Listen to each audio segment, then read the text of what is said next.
వేసవికాలం వచ్చేసింది. భూమిలో నీటి మట్టం కూడా తగ్గిపోతుంది. మరి ఇలాంటి టైంలో మన పంటని ఎలా కాపాడుకోవాలి? ఏ పద్ధతిలో నీళ్లు పెడితే మంచిది?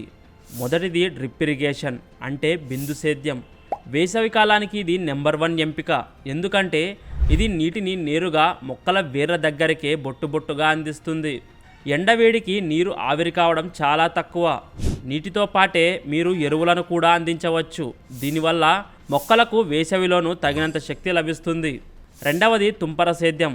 మీరు వేరుశనగ లేదా ఆకుకూరలు పండిస్తున్నట్లయితే ఇది చాలా ఉపయోగకరం.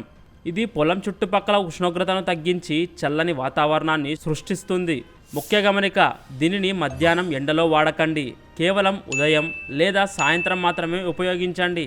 కాబట్టి మీ దగ్గర నీటి లభ్యత తక్కువగా ఉంటే ఏమాత్రం ఆలస్యం చేయకుండా బిందు సేద్యం పద్ధతికి మారడం చాలా ఉత్తమం.